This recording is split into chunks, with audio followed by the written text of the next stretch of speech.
Kalau sekiranya kita berjaya untuk mendapatkan sedikit kebersihan, sedikit justice, fair and equal election, we still have one big hindrance. Kita masih dikekang dengan masalah yang besar. Dan itu yang dicontoh oleh Mr. Wong tadi, bahawa kalau pilihan raya itu dimenangi, khususnya di Perak, the Perakians were brave enough in 2008 to shift the balance and change the government. However, in less than 11 months, they used their external strength to grab the power. Bermaknanya kalau pilihan raya pada 2013 ataupun the 13th general election, pilihan raya yang boleh kita menangi, tapi masih lagi kita ada halangan yang besar, iaitu apa yang berlaku dekat negeri Perak. Mereka boleh menggunakan institusi yang ada untuk merampas kuasa. Jadi ini perlu juga dibincangkan.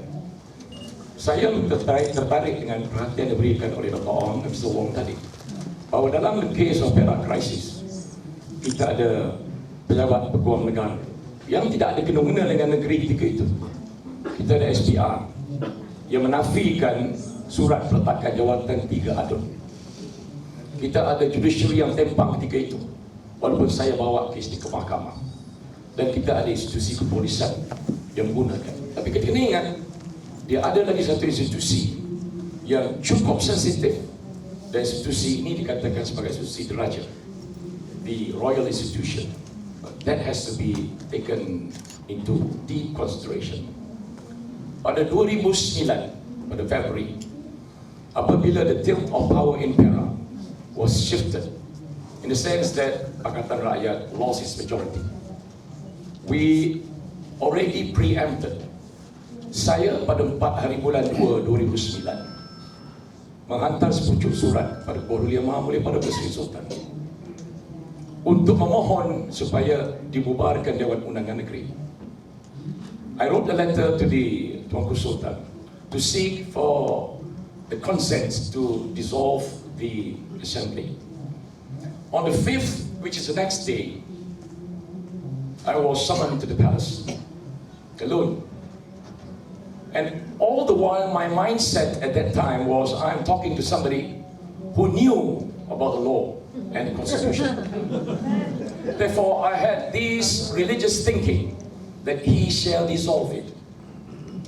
Because through my reading in some of the literatures that was written by him, in particular if you look at the Constitutional Monarchy, Good Governance and the Rule of Law, which was authored by him, it specifically mentioned that when the Prime Minister approaches the Yang di-Pertuan Agong to seek for the dissolution, his role was to give the consent, nothing else, purely to give the consent. Now that was my thinking at that time. Now when I was summoned on the 5th, I went. Now, Tuanku mentioned all the things that had happened in the morning and before that. Now just about him demanding me to resign, because that would be the only valid reason where a change in government, the appointment of a new Menteri Besar can take place. Now, a few minutes before he demanded me to resign, I requested to speak a few matters, and I wrote that in my blog. I mentioned to Tuanku 12 items. And one of the items was I quoted in his book what I've just mentioned just now. I also mentioned the speech that he made and I made on the 3rd during his birthday. I also mentioned that there were many states within our vicinity that has lost the royal institution. They have lost the monarchy system, primarily because the voice of the people were neglected. So they lost. I gave the example of Indonesia. I gave the example of Philippines. I gave the example of Iraq and Iran, hoping that I said, if he agreed with me for the dissolution, the whole of the royal institution in Malaysia will be uplifted by the people. Now, after finishing those 12 points, I was demanded to leave and to resign. Now you could imagine at that time, I was trying to save the government. Just in recognition of the bravery as well as the courage that people of Perak has shown to change the government. But I was alone at that time. I could not actually get in touch with any of my superior. Neither could I at that time call my Pakatan Rakyat friends. I was all the while alone. I could actually take a safe position. Being a Malay, being a Muslim, it is always traditional for you to say yes. Baik tuanku, ya tuanku. At that critical moment, I took the step by saying that I refuse to resign. In a solemn phrase, in a solemn language, which I knew at that time I was in the palace, I was in front of him. I could have spoken in a normal language by saying that, oh, I beg to differ. It makes no difference at that time. But I used the royal language. For the first time, I've never actually spoken that language in my life, but it came to me like sparks of frames of colors that I uttered those statements. Ampun tuanku, beribu-ribu ampun, sembah batik pohon diampun, batik pohon sembah durhaka tuanku. What it means is that I beg to differ. Now, according to traditional Malay, traditional thinking, that is treacherous. That is treachery. That is betrayal. Tantamount to beheading. But I said it because I knew that the people of Perak wanted to have the change.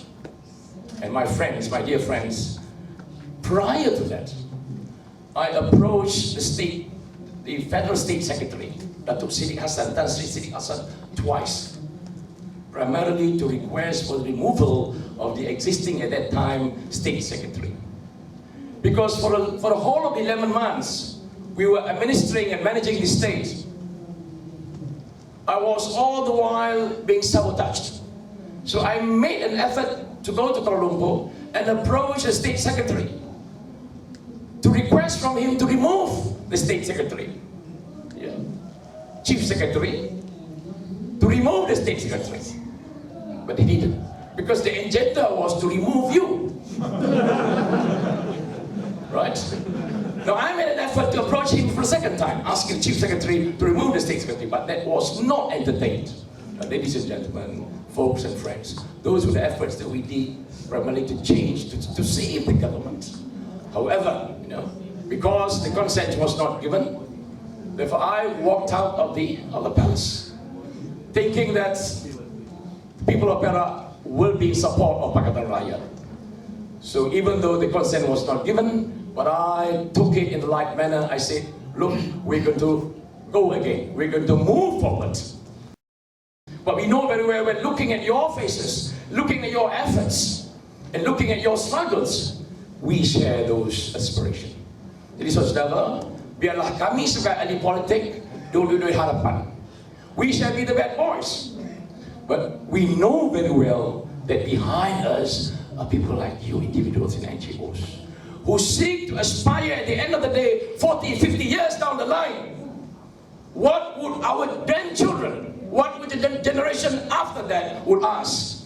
What were our forefathers doing when the whole nation is being rigged, when the whole election is being rigged by UMNO Barisan Nasional? At least we have an answer now.